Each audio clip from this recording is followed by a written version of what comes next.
Shalom. My name is Mitch Glaser, president of Chosen People Ministries. Today we celebrate Purim, where Jewish people around the globe commemorate Haman's failure to destroy the Jewish people of the ancient Persian Empire. It's amazing to see how history repeats itself, isn't it? Throughout biblical and historical times, Israel faced countless instances where their enemies tried to wipe them off the face of the earth. And right now, it's official. The United States and Israel are at war with Iran, and Hezbollah has now joined the fight. As believers, we recognize that this war against the Jewish people is primarily a spiritual war, and we already know who wins. But we must still pray for the peace of Jerusalem, and where possible, do something publicly and even privately to support the Jewish people and the land of Israel. You know, in the Book of Esther, we see that God keeps his covenants with the Jewish people, and he stands against their earthly and heavenly enemies. In Ephesians chapter 6, the Apostle Paul, a Messianic Jew, told us that there is a battle in both heaven and on earth. So we need to be prepared for the battle. This war is in its early days, and the fact that it started on the Sabbath before Purim shouldn't be lost on any of us. As God used Mordecai and Esther to destroy those who sought to kill us, we believe the Lord will again have the victory. Israel's enemies will receive as promised in the covenant God made with Abraham, where he said to Abraham, "I'll bless those who bless you, curse those who curse you, and through you all the families of the earth will be blessed." That's Genesis 12:3.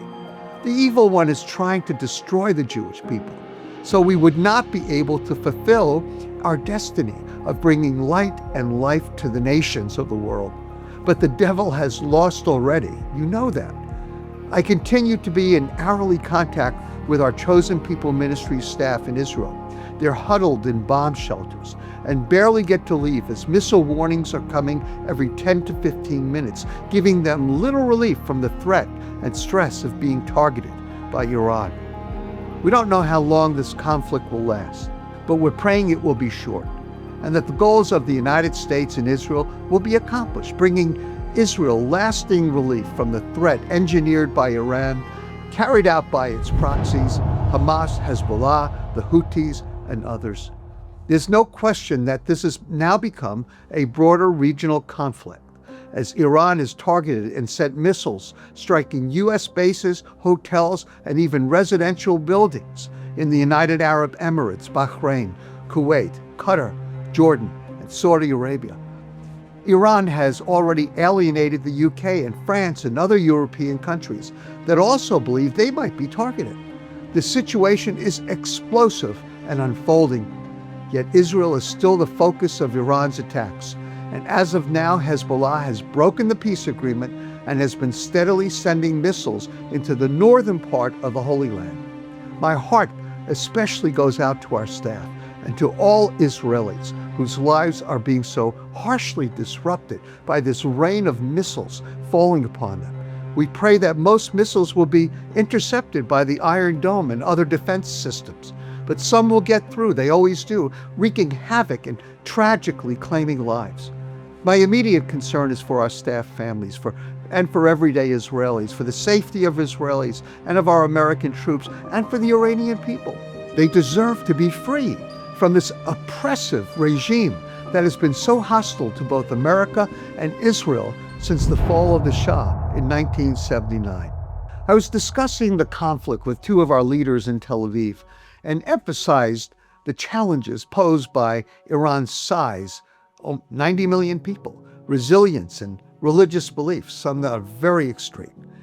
We spoke about the complexities of the conflict, including the involvement of inexperienced Middle Eastern allies and the potential leadership transition in Iran to perhaps a harsher leader than Khomeini. And therefore, the possibilities of returning to diplomacy seem so far off, and the potential of ongoing peace talks to be negligible. We drew some parallels in our discussion about Iran and Hamas, noting that they had a shared disregard for human life and a distorted worldview. We all agreed on the uncertainty of the situation and the potential for a prolonged and difficult conflict, maybe weeks, maybe months. and how we might minister to our own staff in the weeks and days ahead. Hopefully not, but it's possible that this will last a long time. May I share some additional sentiments that was communicated to me by our wonderful Israel staff. One of our key missionaries, in fact, said that this barrage of missiles, where one just landed 8 minutes from her, it felt like an earthquake, she said. It was so powerful, so real, so devastating. And it was actually just a few blocks away from her home. There were different reports about one person dying, 20 injured, and the building being destroyed. The fires are still going right near our missionary. They've definitely figured out, the Iranians have, about the timing, about when we leave the shelters and when we have to be back in a shelter again. Another one of our staff said, in a shelter, most people aren't going home anymore between sitting outside near the shelter because it takes out the rush factor. And she added, I am kind of done with this situation of endless war and desolation. So sad. I really want to be with my other staff members, but I can't travel. I just hope we'll have a time when our staff can all be together and pray and worship and recharge. Another comment from someone who's one of our pastors in the northern part of Israel. He said a number of our people in our congregation don't have bomb shelters. Widows living alone, and one woman on the 4th floor is an invalid. Now that rockets are falling from Hezbollah and Iran on the north, I will talk with the elders, he said, about the possibility of having people move to safer places. The problem is, no place in Israel is safe. I'm well acquainted with the destructive power of these Iranian ballistic and supersonic missiles. I was in Israel with about 65 other faithful believers dedicating our new center last June when the 12-day war broke out. One of those missiles struck our new Messianic center in Tel Aviv, if you can believe it, located on the 2 floors in a 32-unit condominium building. We were really forced to leave the country through Jordan. I had to get these folks home. And we flew through Jordan because there were no other flights available. Everything in Israel was canceled. So just as we were leaving Israel, our building was hit, if you can imagine. Now it's happening again, and I feel it deeply because it's just so raw for me. So please join us and pray with us. Pray for the safety of our staff families in Jerusalem, in Tel Aviv, and across Israel, because they're spending most of their time with their children in bomb shelters. The kids aren't going to school. They're really nervous. Pray for our Israeli pastors, including leaders of congregations around the country, as they shepherd their people while they have to shepherd their own families. Pray for those serving in the IDF, the Israeli Defense Forces, especially the Messianic Jewish soldiers, that God would keep them safe from harm. And pray for the ongoing work of Chosen People Ministry staff as they share the gospel in bomb shelters, preparing to bring food and supplies to elderly Israelis, soldiers, and those hit hardest by the conflict. As soon as we can, we'll be out and about doing that.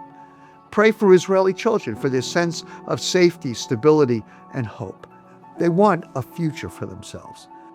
Please pray for Israeli and American leaders like President Trump, Prime Minister Netanyahu, Defense Minister Israel Katz, and their military and intelligence advisors, that God would grant them wisdom, restraint, and the courage to pursue a more lasting peace.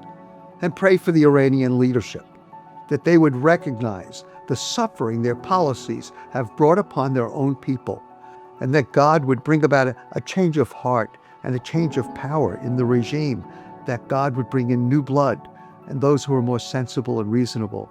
Pray that the Ayatollah's replacement will be a reasonable man and a man of peace.